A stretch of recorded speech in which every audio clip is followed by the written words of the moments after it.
Thick Descriptions disrupts traditional educational methods. And why do we do that? Because we want to help humans thrive where they are, building better communities. One way that we do that is the Elephant in the Room Unboxed, where we give our audience members the tools and the resources to have those uncomfortable conversations and do it in a humane and anthropological way. We're doing this in partnership with Respect Diversity, another organization that is committed to doing the work with us. Each episode will have a different host and a different guest talking about uncomfortable conversations or uncomfortable topics and giving you the resources of how to navigate them. Let's get uncomfortable.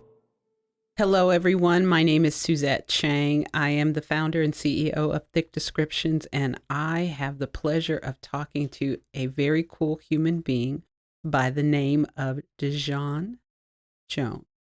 Yes. Hello. Hello. I'm delighted to be with you today. Same.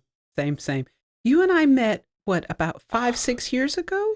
Was it, COVID changed everything. Agreed. It completely changed the timeline for everybody. Agreed. So what you think might have been 5 or 6 years ago ends up being 7 or 8. Good point. Years ago. It could have been that. And time. so, Yeah. So we both served on the Oklahoma Literacy Coalition Board. Yes. And that's when I found out about OIC. So tell our listeners about OIC. Oh, wow. That is always such a loaded question. Mm-hmm. I tell people, if you wake me up from a dead sleep and say, tell me about OIC, that, with matter in my eyes, I can wake up and tell the story. But OIC of Oklahoma County, it stands for Opportunities Industrialization Center. Okay. Not Oklahoma anything else. Right. And so we are aware that with the acronym, we kind of seem like a government agency, but we so are not. We are a private nonprofit organization. It's an oversimplification to say that we are a school for adult students. Got it. But that is fundamentally what we do. Okay. The mission of OIC is to inspire and motivate. So what does that mean? Mm-hmm. It means that for adults that are ages 16 years old to whatever, to 100, we help them to level up. Got it. And for every person, that's a different thing. Mm-hmm. So we help adults who don't know how to read, learn how to read. Okay. Who don't read well, read better. Okay. Who need to get their high school diploma. Okay. Who don't know English and need to learn it. Who don't know computers and need to learn it. Got it. Who have a dream of starting a business but don't know how or where to begin. Got it. We help them with that through our OIC Business Academy. Okay. And then our Exit to Success program. We help people figure out where they fit in the workforce ecosystem. Okay. It's still that 16 and over. Still that 16 and over. Okay. It's too simple to say that, I need a job, right? Right. That I don't have a job, I need a job. Right. But we dismiss with that point of view how many people have a job but are in ill-fitting work. Mm-hmm. And because I happen to be blessed enough to find the work that I am absolutely sure that I was meant to do, then I want everybody else to have that same thing. I get it. And so our Exit to Success program is career coaching and job placement. Nice. We help you figure out where do you fit. Right. Right. So you've said a lot that I want to circle back to. Yeah. So literacy for adults in Oklahoma, what does that look like? It looks like 20% of our population reads below a 5th grade level. So listeners, I just want that to resonate with you for a while. 20%. 20%. We always want to think that the people who don't read well are over there. That they're not like our next door They're neighbor. not among us. Right. They're the people over there. Right. They're the people who are homeless. They're the people the who unhoused, don't have right. good jobs. Right. They're the people that, are unseen. Right. But 20%. Right. That's 1 in 5. That's right. That's right. That statistic has held up for the better part of 20 years in the state of Oklahoma. Though that 20%, those are people we go to church with, Right. sitting on the same pew. Right. Some of them are people we work with. That's correct. Now, we always think when you are a reader and you have command of the English language, Mm-hmm. then you just, out of your everyday moving around, Mhm. you just assume, oh, everybody else can read. Mm-hmm. People who don't read well, they don't have a hump on their back. No. They don't have the mark of the beast. Right. Right. None of those things. Right. They look just like me and you. That's correct. But they don't read well, or That's they correct. don't know how to read at all. What I'll tell you about that population of people, Suzette, is that they are some of the most brilliant people you'll meet, because they've had to figure out, how do I navigate life? That's right. Not having a command of being able to read. And so their ability to adapt and pivot and Right. cope Right. is incredible. Agreed. I'm waiting for somebody to do some sort of study on that. And I'll tell you something else about that 20%. They're not all poor. No. I think we presume that a person who can't read, they're on assistance of some Right. kind. Right. They live in the projects, Right. but they're business owners. That's right. When I tell people, one of the most staunch supporters of adult literacy throughout the nation is Dollar General stores, because the CEO and founder of Dollar General could not read. Wow. And once he had established those stores as a staple of American life, Right. and made millions, Right. he started the Dollar General Foundation with a desire to help other people who did not know how to read learn to read. Right. And so he was wealthy. Right. And so many of our students are really in that same boat. Wow. Business owners and doing well. You said was, so is he no longer with us? He passed away years ago. Okay. His name escapes me, but Dollar General Foundation continues to provide millions Yes, of they dollars do. a year in funding, Yes, they do. for adult literacy projects. Kyle, did you know that? Okay. For y'all that can't see us, Kyle is nodding his head. Wow. Yeah. So this is personal and professional for me. So Yes. personally, grew up in the Bay Area. My family is part of the Great Black Migration. Mhm. I watched my father and my grandmother read the newspaper every day. They read the pictures. Yeah. And it wasn't until maybe me being a teenager that I realized what they were doing. Right. And my father worked for a organization for 30 years, did well. Yes. And the same with my grandmother. Right. So then professionally, having those experiences and not knowing how do you say to your parent, the people that you look up to, Yeah. can you read? Right. Yeah, Can you read? Mhm. Then moving here to Oklahoma and understanding in the 20 years that I've been here that education, there's definitely room to do things differently. Oh, definitely. And and I'm grateful at what I'm getting ready to say, there is a lot of attention that's given to K through 12. Mm-hmm. But somewhere along the line, there's this assumption that after you graduate from high school, that's it. Yeah. One. And two, I've known since I've been here, the average grade level is 5th grade. Mm-hmm. Mm-hmm. And when I say that, people just get quiet. Yeah. Like, no, it's not. Yes. Because what they're thinking is, that's not true. Right. Because I can read. Right. And if I can read, that means everyone else can read. That's right. And that's not true. That's right. It is a misnomer. Right. My grandfather always said, you cannot grow from a lie. Mm. And until the state of Oklahoma, until the United States wants to collectively tell the truth about our educational system, then we're going to continue to see more and more people who are going to slip through the cracks of public education. That's right.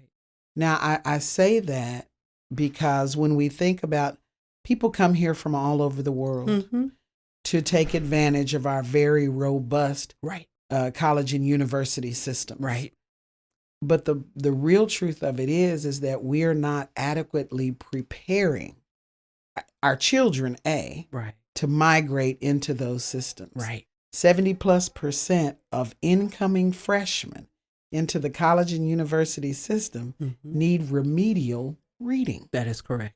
They are ill prepared That is correct. to start college. That is correct. And so with all the emphasis on K through 12, we're not emphasizing the right thing, right? And so then there becomes this presumption that, well, let's just focus on the kids, K through 12.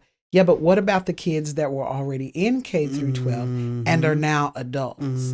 Those kids that did not have a third grade teacher who recognized that they were dyslexic or that they learned differently or a host of other reasons. Right.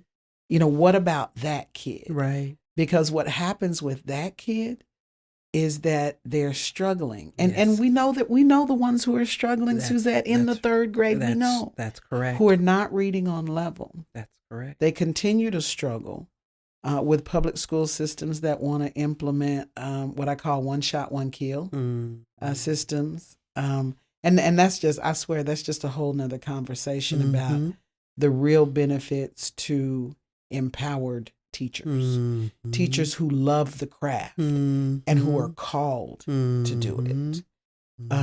But that kid continues to struggle. 5th grade, 6th grade, 7th grade. You're just kicking the can. Yeah. And then by the time they get to the 9th or the 10th grade, they decide, like, I don't want to do this anymore. Right. Because who wants to do that? Right. Who wants to continue to show up for something every day that does not make them feel like they are a person of value? Right. Nobody wants to do that. Right.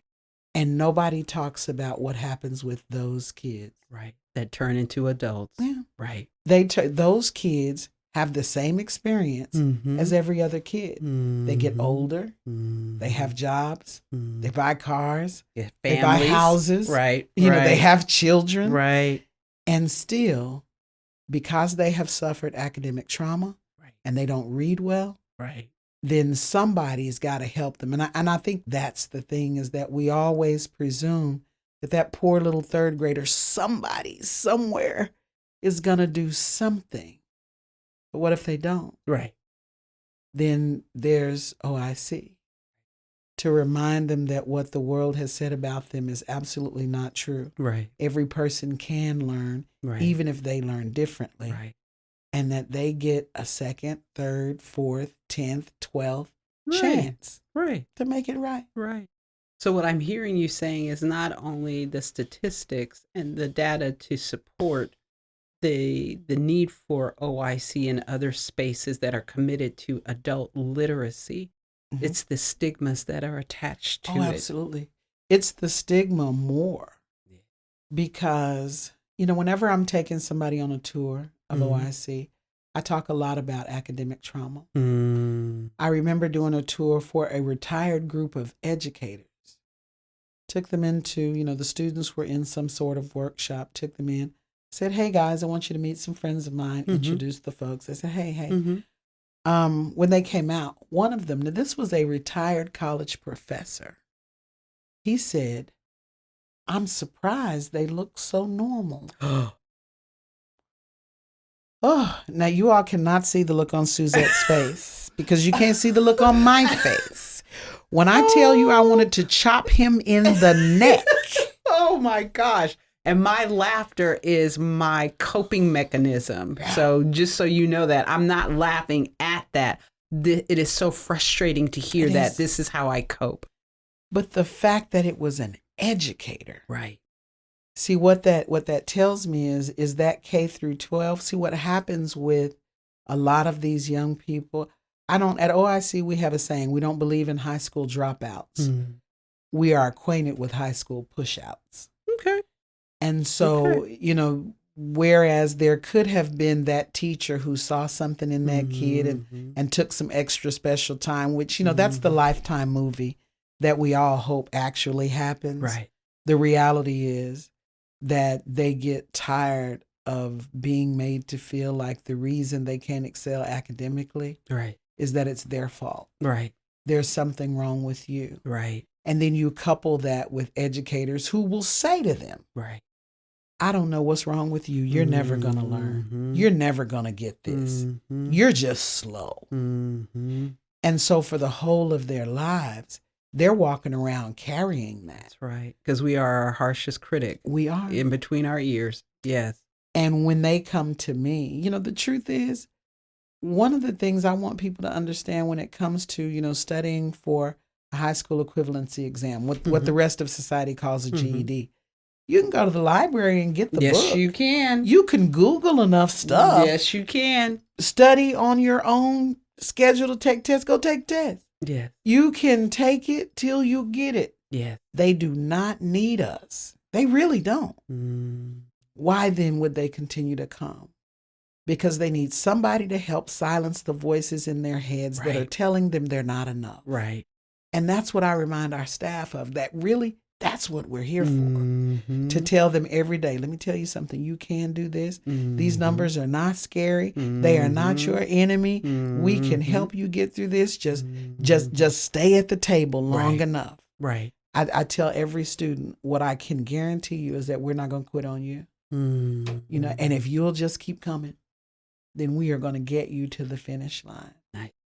And that is so important. Right. We all had, while I wish it wasn't true, but we all had that teacher who made us feel like we weren't enough.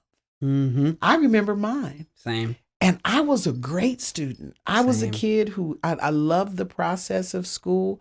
I loved the process of testing, because what I was. Did you really? Isn't that sick?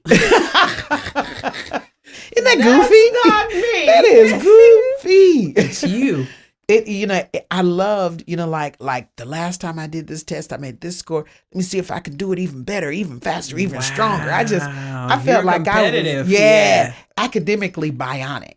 Nice. And I never thought about it in terms of competing with another student. Okay. Because I always enjoyed, how can I help somebody else get there too? So it was always kind of a self-competition thing. But I remember when I was I think I was in the 8th grade, they were doing, you do those career tests, fill in the bubble. You do it all on the computer now. But back then, what was that? You fill in the bubble and what it does, it reveals for you all these career clusters that you will have an affinity for. Okay. Right. So I did mine and I was topping out, in the national top 5% for science, math, that sort of thing. So, I show it to my parents. They're super excited. Before I left school, as the teacher was passing it out, she saw mine. And so, she was explaining to all of us what it meant. And she's seeing my scores. What she said, her name was Miss Marson. I'll never forget it. Seeing my scores, she said, you should consider a career as a domestic. Right? And I didn't know what a domestic was. Got it. And so when I got home, I showed my parents the scores and, they were saying, they're like, oh, my dad was saying, oh, baby girl, you're so smart. Oh, yeah, you're going to do great things, And so, he and my mom and I said, what's a domestic? My mother, her head whipped around. Yeah, it did. And she said, why? I could see from the look on her face. That was not okay. It was not good. Right. I looked at my dad. I said, Dad, what's a domestic? My mother, by this time, she's livid. And she says, it's a maid. Why are you asking? I tell him what the teacher said. And instantly, I know, why would she say that to me? Right. I'm a good student. She didn't like to call on me in her class because she'd ask a question. I'd be first one. She would, if there was anybody else, she would choose anybody else. But me. And I was the only black kid in her class. My mother told me, don't take the bus tomorrow. I'm taking you to school. And so the next morning, we got dressed. We were leaving. Just before we headed out the door, my dad was sitting at the kitchen table. And, my mother, you could tell she was just on fire, just like ready. She looked around at my dad. She said, are you going with me? He said no and crossed his legs. He pulled the phone next to him. He said, nope, I'm going to wait right here next to the phone. If anything happens, just call me. Right. And we got to the school, and what she did was she advocated for me. Right. And not just for me, but for every other child that would ever be under that woman's purview. Right. And she told her, don't you ever put your limitations on this child, she said, and while I'm at it, any other child. Right. I remember the next week that lady came to class, and she had a wound in between her eyebrows. Okay. She said she had gotten bitten by a spider. Oh. Over the course of that week, it began to spread across her entire forehead. And I became convinced that because she was mean to me, then, the universe, God, she was being eaten alive because she was being mean to me. Right. So now, as a child, can you imagine what that did for me? Right. That made me feel like academically there was nothing I couldn't do because my people believed in me. Exactly.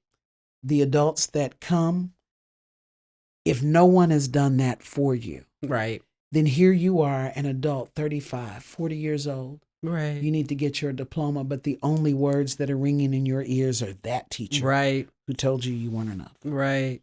And so that's why every day, that's what we're doing, putting people back together again so that they can go ahead and accomplish what was already in them. And it's great work. Agreed. Thank you for sharing that. And I think it's even more important that you're doing it here in Oklahoma, which also ties to thick description. So Oklahomans collectively, we are a survivalist people. Yeah. We take great pride in surviving natural disasters, health issues, whatever you want to call it. We are slowly learning that you can be a survivalist and have a quality of life. You can. And for many of us, no one has ever asked us what a quality of life looks like, let alone how to execute it. Right. And so to me, what you all are doing are speaking to a quality of life through reading. Right. Absolutely. Through self-improvement. That it'll sound so old school, almost corny even, but you really can be what you want to be. I remember a time when Oklahoma wasn't that place. Right. Kids would graduate from high school as soon as they could leave. They're out of here. Right. But what we're learning is that you can fulfill every dream here. Yes, you can. Here. Yes, you can. And we have to create an ecosystem in our city and in our state that reinforces that. Agreed. I spoke to a friend of mine, and I talked to him about how important it is that children and adults see themselves in what's happening in the world around them. Correct. Because if you don't see a banker who looks like you, then you think, well, I can't do banking. Or, a doctor or whatever, a host of other things. If you're not seeing that level of diversity, the message it sends to you is that, oh, I'm not allowed to do that. Right. That's for them, not me. Right. So you are, thick descriptions and OIC are definitely on the same page in a variety of different ways. So we believe we are grounded in anthropology. Yes. We believe that anthropology is supported by language, culture, history / archaeology, and biology. And within the context of biology, we encourage people to use common sense. Yeah. Meaning your ability to see, touch, taste, smell, and hear. Thank you. Ha! And so as you were speaking, we are a visual society for those of us that are sighted. We are, that ties into representation matters. It matters. Meaning because we see what we see, we assume that if someone is doing something and they look and or talk like me, then I can do it too. Right. But if you don't, then you decide it's not. Right. With my friend, I told him, I said, do you remember the day you first heard or saw Serena and Venus Williams play tennis? Right. He said, no, I don't remember. I said, I do. I do. I said, and if you ask every other African-American person, they'll tell you they do too. Right. Because the day we saw that, we thought, we can do tennis. Mm-hmm. Now, to the rest of the culture, it's like, why would you think you couldn't do tennis? Because I haven't seen it. I haven't seen me. Right. And so that's why, we wonder why so many of our Black boys and girls, aspire to be, basketball and all of these things are great. Basketball, football, but that's what they see. Right. But I defy you, the first time you see, his name literally just leapt out of my head. His name is Shawnee something, speed skater out of Chicago. You think, well, all right now. Right. I mean, wait a minute. Hold on. Right. We can speed skate. Yes. Yes. And that's why it's critical that to our children and adults. Because adults are just very oversized kids. They're what we adults are oversized kids. Is children with baggage. Lots. That's what adults are. Is Right. taller children with baggage. Right. Adults are children who learned how to be afraid. Who learned how to think that they weren't enough. Right.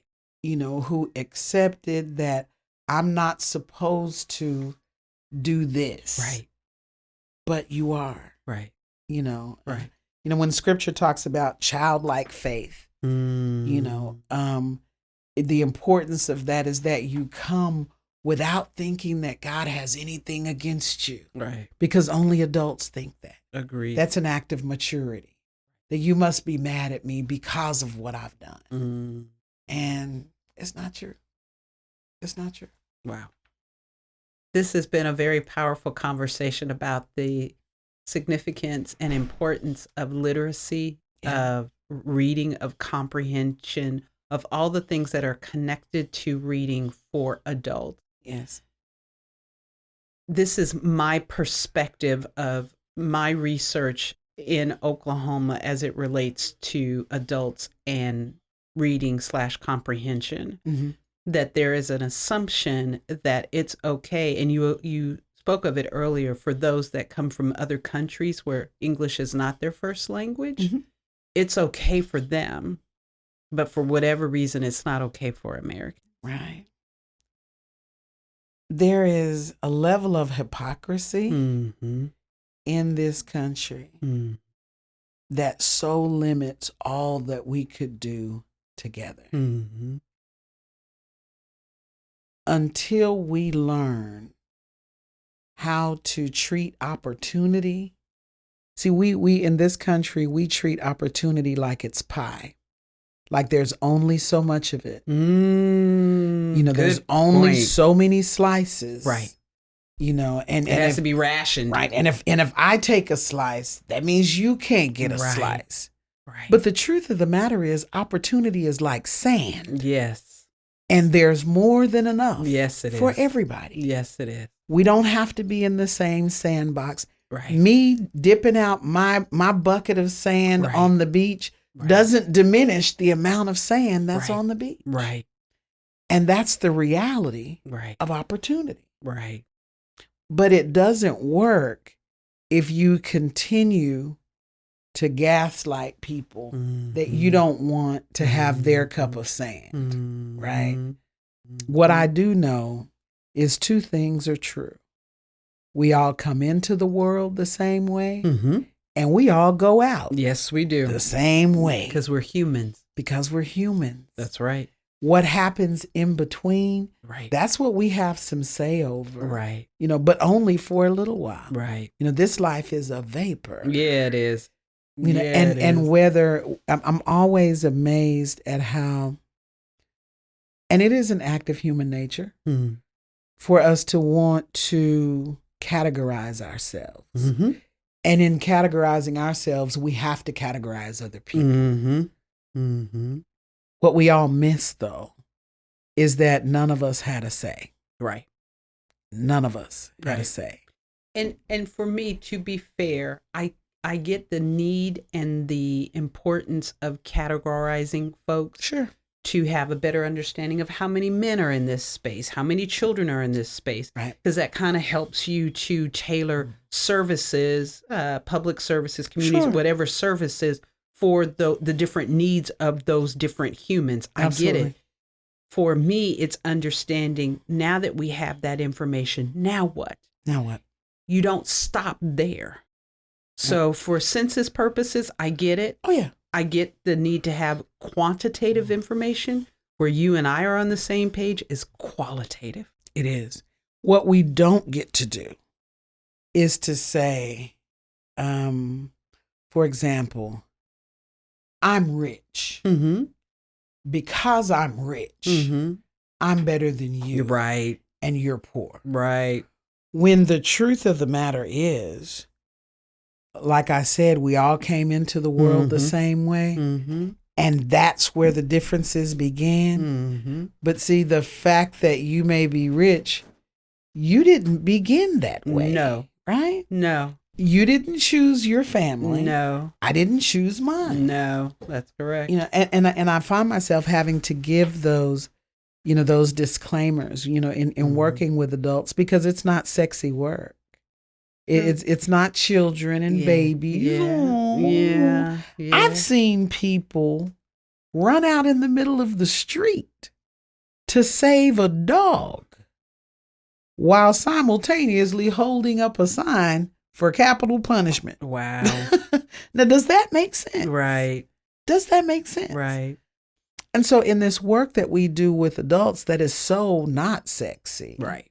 Because but needed. People decide that, oh, well, they deserve what they get. They dropped out of high school. Completely forgetting that whatever happened in that space, this person was a child when it happened. Mm-hmm. So it was the adults in their lives that failed them. Right. Be that parent, guardian, teacher, Right. system, Right. whatever. Right. Right. And until we start finding ways to see one another as human. Mm-hmm. Different experiences.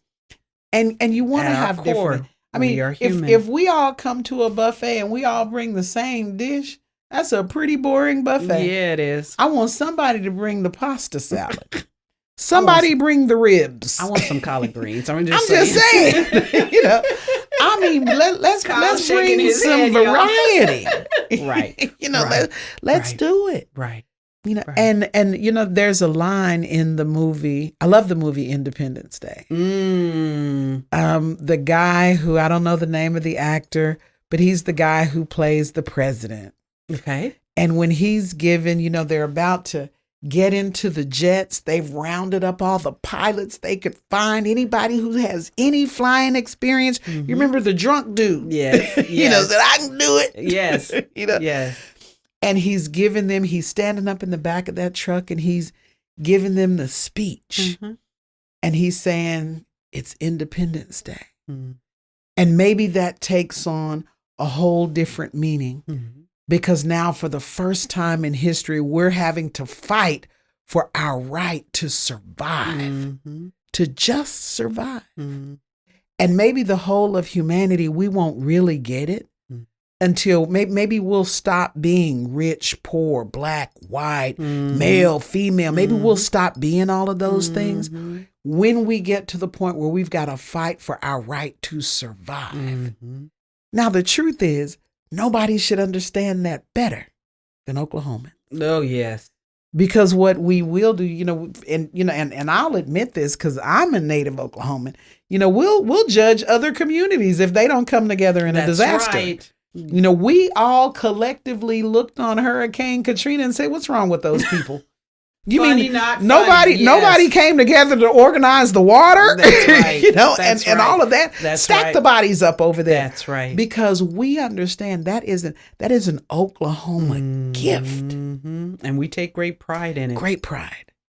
And so, at what point do we decide that we got to get together on the same page? So after that after that natural disaster or a disaster happens, now what? Now what? How do we grow together? Right. How do we grow together? Right. Can I still be that human being that you were so invested in? That's right. Or have I transitioned to that Black girl? Right. Because, when we're all fighting for our lives, because, there's only 3 trickles of water and we've got to figure it out. Right. I'm your neighbor. Right. Guess what? I'm still your neighbor. Right. And you're still mine. Right. We don't even have to, a societal thing happened. I don't know if it was the advent of the internet or what, but where somewhere it was decided that if we don't agree, we can't be friends. Correct. And I have many friends. Right. And we don't agree on everything. That is correct. Their perspective is theirs. It doesn't diminish me by listening to them. It doesn't make them any shorter, smaller, or anything by having them listen to me. When we talk about anthropology, just plain old everyday humanity. How do we just be human with each other? That's right. And to be honest, in the research that we've done, and we still have more to go, we have yet to find a community in the world that has treated each other like human. Yeah. You have issues of hierarchy and power, and humans collectively, we lack the ability to be consistent. We go from one extreme to the other. Yeah. Because and Kyle and I were talking about this earlier, making decisions out of emotion. Oh yeah. I feel threatened by you. I feel angered by you. So therefore I'm going to get revenge. Right. As folks that have historically been without power are gaining power. Right. That is one major thing I am advocating for. Do not repeat what was done to you and your ancestors. Because if you do, it means we have repeated the cycle. And I don't think I've never thought that was the worry. For many folks that have historically been in power, they are threatened. And rightfully so. Right. I understand that fear. Right. For the people who are seeking the power, though. Right. They are not seeking it with the intent of now let's do to them. Agreed.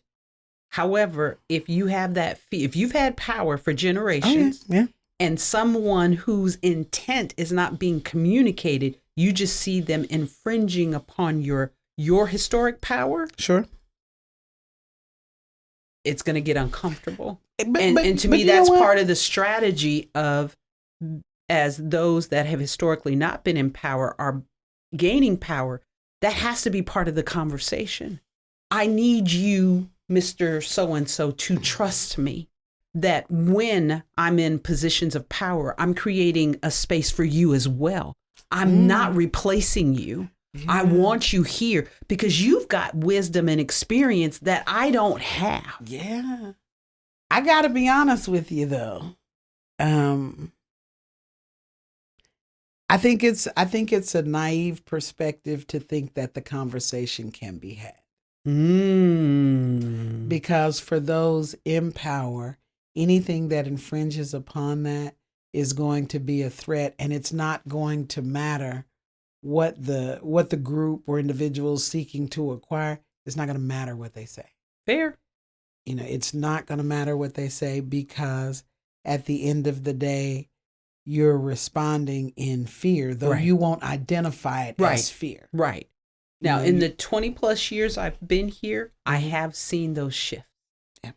Slow, as my grandmother would say, is slow but show. Slow but show. And so I have seen things that are happening now in Oklahoma was not happening 20 years ago. Yeah. It's we've got a different, but and dare I say it, but the fight is different. Fair. It goes back to what my grandfather said. You cannot grow from a lie. Right. And there's so much of that. Right. Based in fear. Right. Based in fear. Even as we talk about, the emphasis on our kids and their education. Mm-hmm. Well, one of the best things you can do to help a kid is help their parent. Their part. If you want a kid, the focus on STEM training and education for kids. One of the things you can do, let's do some STEM training and education for their parents. That's right. So we can pipeline them into a That's better right. job that instinctively That's right. helps the kid. And so one of the initiatives that Thick Descriptions offers is STEAM, and the A for us is anthropology. Mm-hmm. And over the years, that is what's been a consistent. Yeah.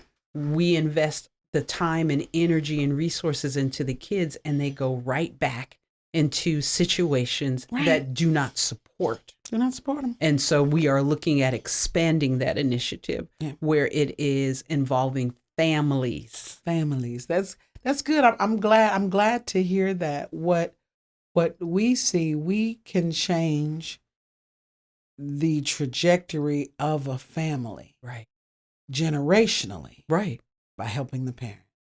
To read. Not that the children don't need help, because they do. Right. One of the best projects we ever did, we took our adult students back into the public school system as test monitors. End of the year testing and that sort of thing. And as soon as they accompanied me through the door, the school still smells the same as it ever did. Butter cookies, Cheetos, backpacks, paper. It is the same smell. Right. I watched our students at first, they seemed anxious. But as they begin to watch these kids, through the process of monitoring for the test, each one of them honed in on a particular kid. And so when we debriefed after, every one of them had that kid, the one in the yellow jacket, that one was me. That kid, the one that had the green shirt on, that one was me. The jokester, right. And they each found themselves. Right. And it influenced how they encouraged those kids to, hey, pay attention. Yeah, you need a minute, Right. One guy, with his kid, he asked the teacher, can I take him outside? Like I know just what's wrong with him. Right. He needs some jumping jacks. Right. Teacher said, okay. Right. Took him right outside there in the hallway. Right. Doing jumping jacks. Right. Kid came in, buckled down. Right. Just like that. Right. And so until we start to see one another like in that manner, what that did for those parents was ensure that their children are going to be better students. Right. Because we're somehow peeling away their academic trauma. Right. They were breathing heavy going back, and I'm like, y'all are not here to see the principal. It's okay. It's okay. I won't let him get you. Right. That's what I tell them. I won't let him get you. Right. But we have, when I get back to heaven, I want to know that I poured out every gift trying to help somebody get there. That even on my worst days, that I recognize that they didn't have to be me, they didn't have to look like me, their journey didn't have to be mine in order for me to see a bigger vision for them and to lend myself to the effort. And, it's, for Christian people, they'll say, that they want Jesus to say, well done, thy good and faithful servant. I intend to get back to heaven completely spent. And if it's on this work, for as long as it's this work, then I'm committed, to help somebody be able to say, like, I figured it out because somebody believed in me. Right. And stayed. Right. I want to transition to your life outside of OIC. You're a cowboy. What life? So do you identify as cowboy or cowgirl? Cowgirl. Okay. I had a robust debate with a cowboy not too long ago, because I choose to call folks that are in those communities cow folks. Oh yeah. I received that. It's language that speaks to male and female.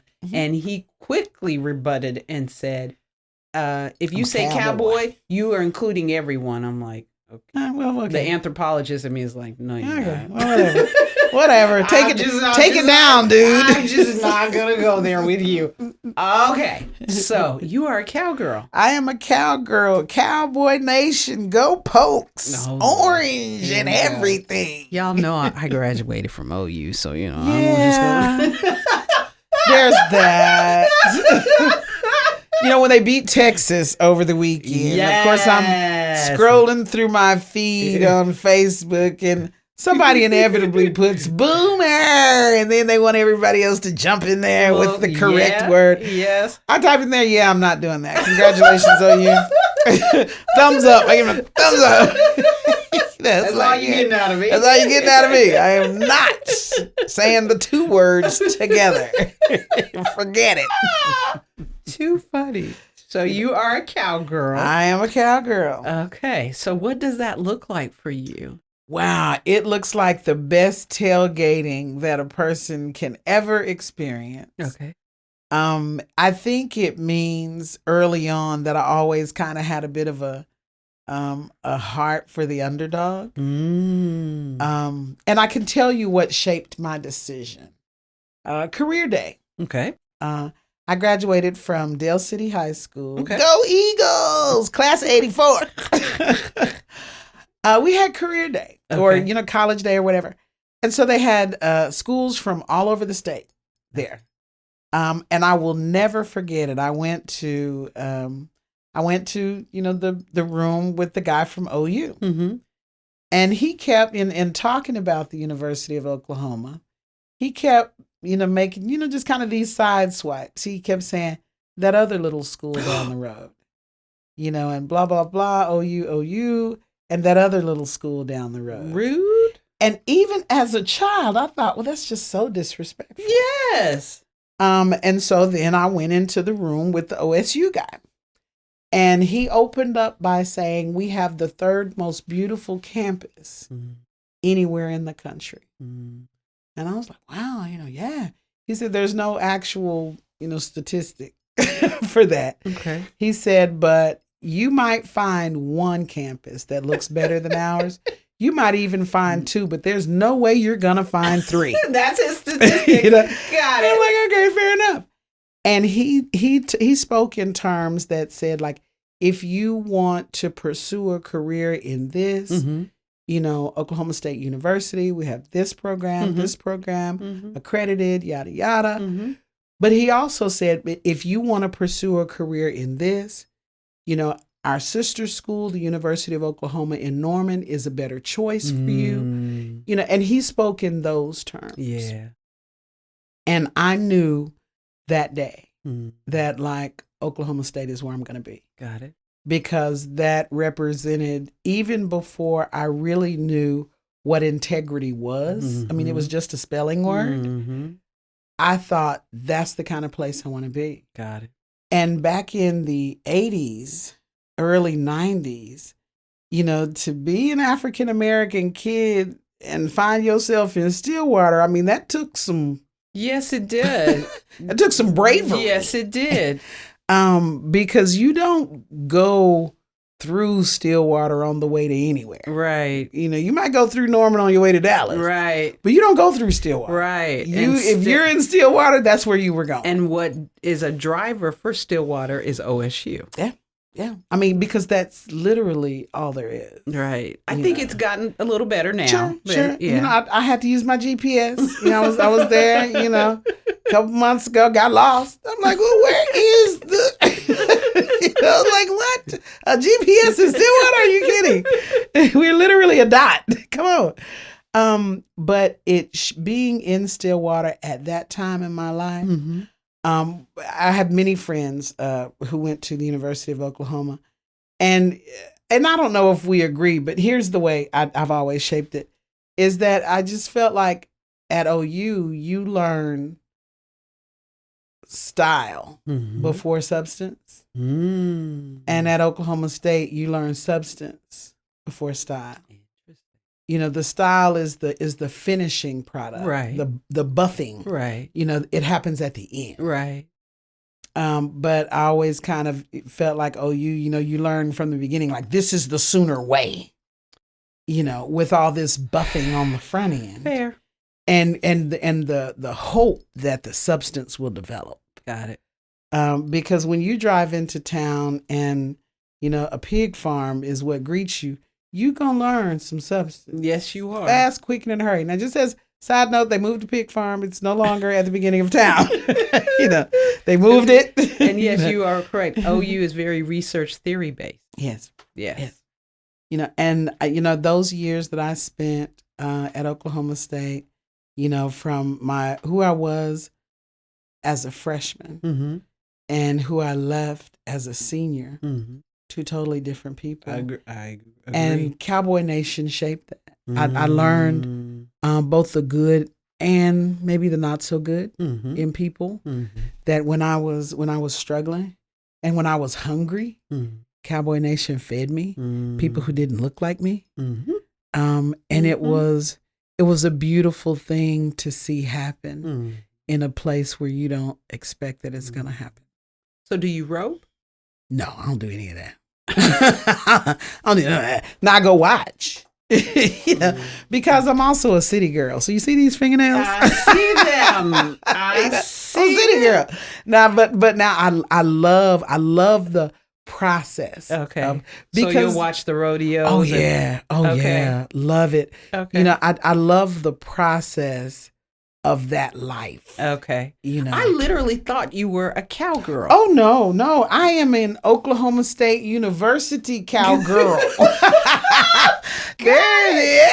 Got it. Because I was like, after this recording, I was like, where you find now? I wouldn't No. Oh, the fear. Got it. Got it. But now I have some great rodeo outfits. Just want to say, I have some great rodeo outfits. Yeah. Yeah, it's that's such a part of that entire part of the state. I don't think that you can escape Oklahoma State University without taking on some of that love. Fair. So, Very fair. Yeah. Very fair. Thank you. oh my goodness, thank you. This was wonderful. Yes, this was really cool. Of talking about some hard yet real data as it relates to adults and education and literacy and reading and that's just in Oklahoma County, right? That's just Oklahoma County. Now that 20%, it holds up statewide. Okay. It holds up statewide. Okay. So for people who think that it's better in Oklahoma County than it is in Other spaces. McLean County. No, it's it's consistent. It's consistent. And I could see, again, based on, so rewind, Suzette, I remember working in Guthrie at the library, and we were very committed to having tutoring for adults. We could not get that project off the ground because there were many folks that would come in and say, or it was clear that reading was not their strength. And we say, we have these resources. We can get a tutor for you. Oh, yeah, sure, I'll come. Never come back. I knew a lady.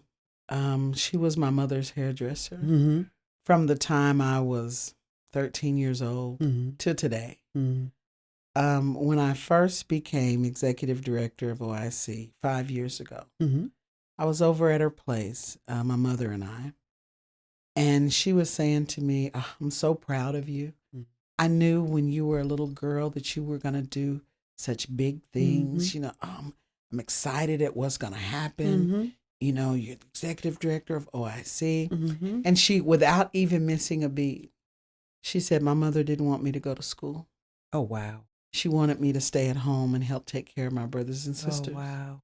And so that's what I did. And because of that, I never learned how to read. Oh, wow. Now, my mother is sitting under the hairdryer, and I can see she's just like, face what? is just cracked. Yes. I've known this woman Right. for 30 plus years. Right. And had no idea. No idea. Right. Right. But because this is the work I get to do every day, Right. because she's standing over me, she's doing something in my hair.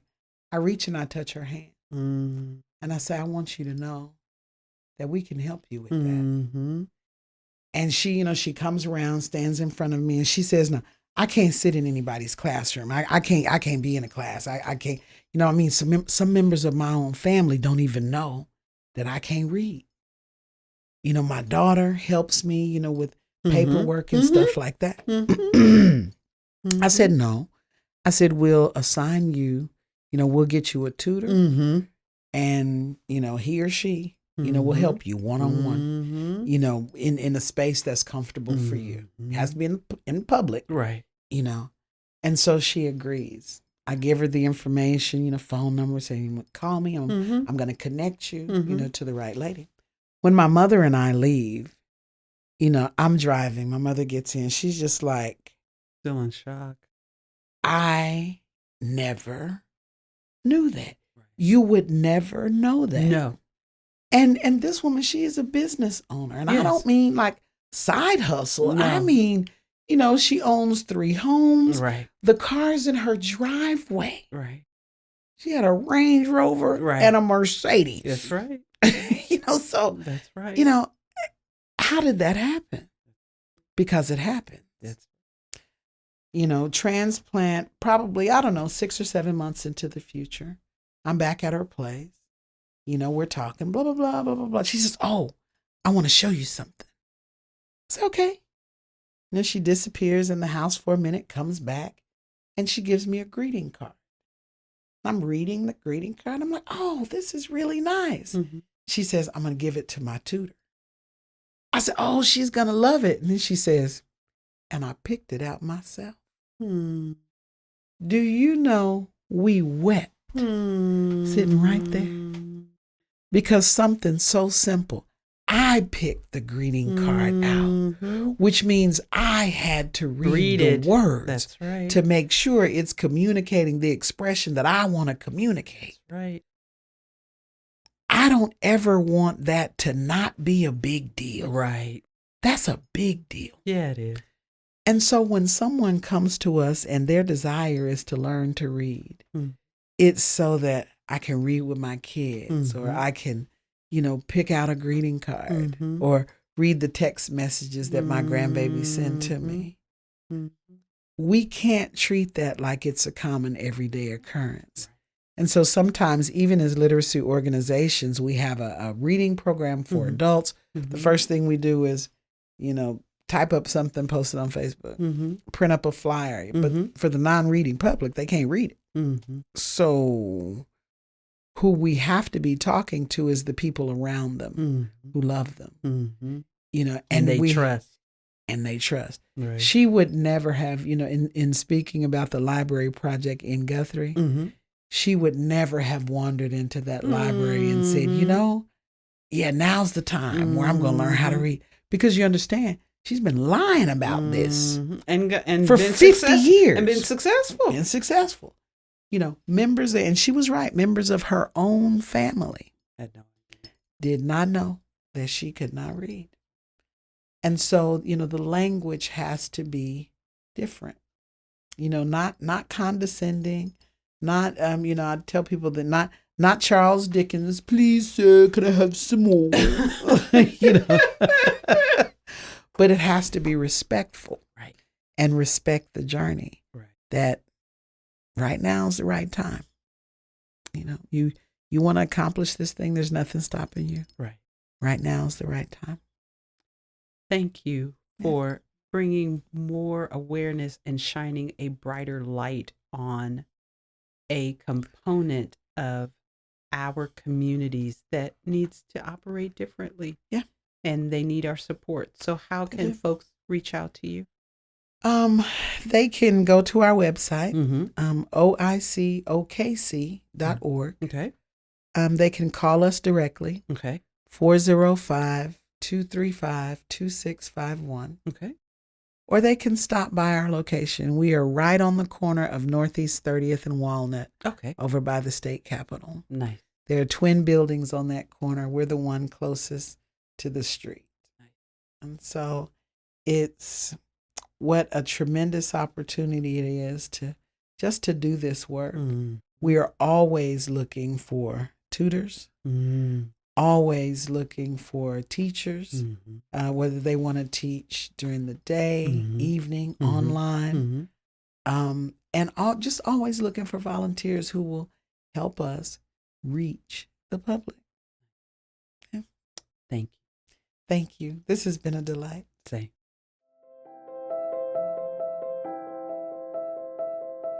Thank you for listening to Thick Descriptions, Elephant in the Room Unboxed. Want to learn more about us, what we're doing to disrupt traditional educational methods? Follow us on Facebook, Twitter, Instagram, LinkedIn, TikTok. ThickDescriptions.org, 405-397-0584.